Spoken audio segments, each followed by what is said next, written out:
оптиться нахуй. Сука, підри їбані.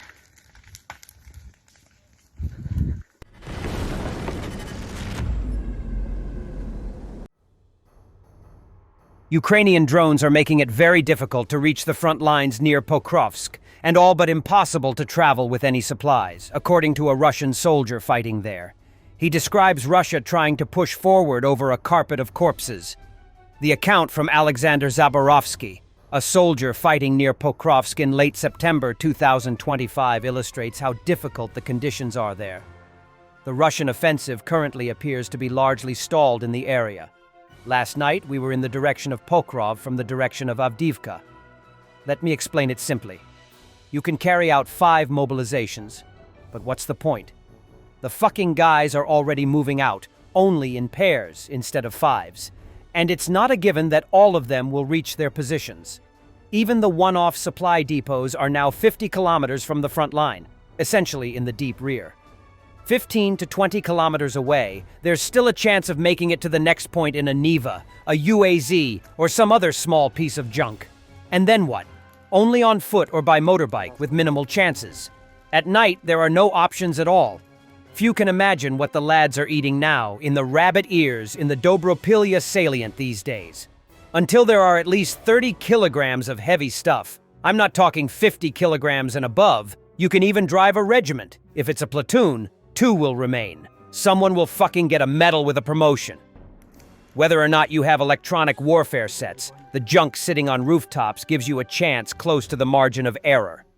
If the enemy is currently operating at least 6 bands, you'll need 6 electronic warfare sets, and even if you have them and turn them on, what kind of generator and how many batteries would you need to last at least an hour, hour and a half? And so on. This fucking mobilization, whether prepared or not, will be wiped out by these daring commanders in a couple of months, and that's it. Tops. The 22nd is a very good witness. When the whole staff was rejoicing, oh fuck, we'll plug all the holes, so what? It's already May. They were replenished from the Crimean training grounds, those who were lucky enough to live there for at least 6 months. Without control of the lower sky or defeat of Ukrainian drones, it will be the same. Well, we'll take these 50 kilometers over corpses, but then what? Commander-in-Chief Syrskyi visited the Dobropilya sector, where Ukrainian forces are conducting a counteroffensive. Defense forces cut through the so-called Dobropilya salient and continue inflicting heavy losses on Russian troops. Over the past day, Ukraine regained control of 2.2 square kilometers and carried out strike search operations across 3 square kilometers in Pokrovsk district, advancing 100 to 1,400 meters on certain axes. The fuel crisis in Russia is getting worse. Federal Highway M12 Moscow-Kazan. Gasoline situation. 1 filling station per 150 kilometers. I counted 130 cars in front of us. The Federal Highway M12 Moscow-Kazan, a toll road, 1 gas station every 150 kilometers. At each gas station, there are queues of cars 1.5 to 2 kilometers long to refuel. Now I'll show what this is and when we will refuel. It's unclear. I counted 130 cars in front of us. There are no toilets on the highway, no cafes, nowhere to drink, eat, or buy anything. And naturally, no toilets either, nowhere to go, only in the open field. This is the line of cars for the gas station. There are only 2 pumps, one for diesel, one for 95 octane gasoline. No more pumps, just 2.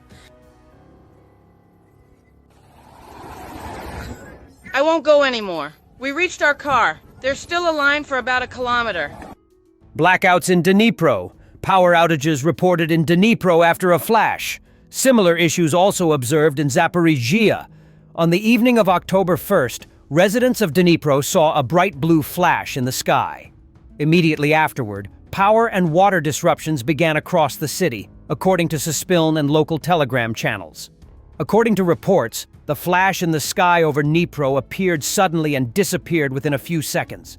The cause of the flash is unknown. No official statements have been made so far. No air raid alert was issued in the city, and no explosions were heard. Power issues are being recorded across the city. In some areas, electricity returned immediately after a brief outage, while in other locations it remains off. This likely also caused problems with the water supply. At the same time, DTEK Energy Company reported no network short circuits or damage. Residents of Dnipro posted videos from cameras showing the bright blue light covering the sky, which completely dissipated within seconds.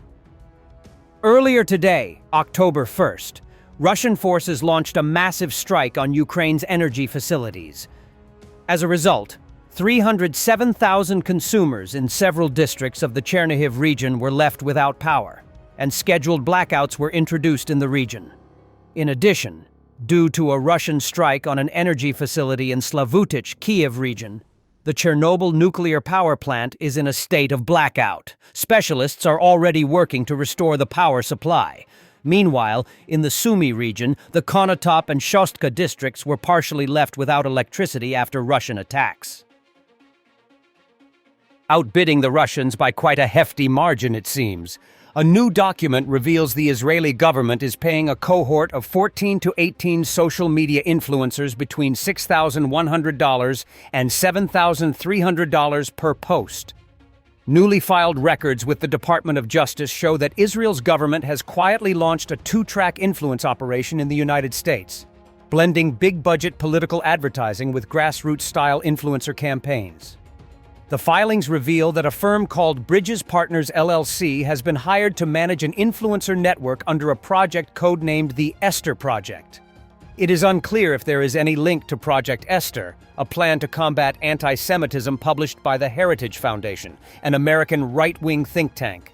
In its disclosure, required under the Foreign Agents Registration Act, Bridges said its work was intended to assist with promoting cultural interchange between the United States and Israel, and specified that the engagement runs through a German division of the global PR firm Havas. Attached documents show that the firm, owned by Israeli consultants Uri Steinberg and Yair Levi, was formed in June 2025 in Delaware and soon after received nearly $200,000 to recruit and coordinate US-based social media influencers. The contracts allow for up to $900,000 in payments over several months and include a detailed pricing schedule. $60,000 in upfront payments to cover influencer recruitment and concept development. Another $140,000 in development phase payments as 5 or 6 influencers began posting, and monthly allocations of up to $250,000 earmarked for influencer fees, production, and agency costs. A final $50,000 was budgeted for wrap-up and post-campaign reporting. The filings also map out a phased rollout.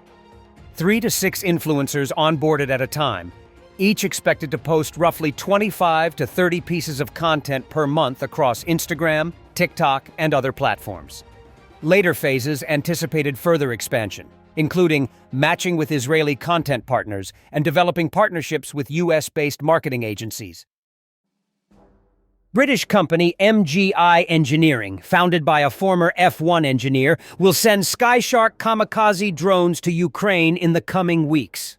With a 250-kilometer range and 450 kilometers per hour top speed, each drone costs $67,000. A heavier strike UAV, Tiger Shark, is also in development as a cheaper alternative to million-pound missiles. Thanks for watching, and don't forget to subscribe. Also, if you want to support Warthog Defense, please become our member and get early access to new videos, exclusive members-only videos, and become administrator in comment section. The membership link is in the description. Rescues every day. We had a guy last week at 6 rescues in 6 days. You know, he's doing the job every day.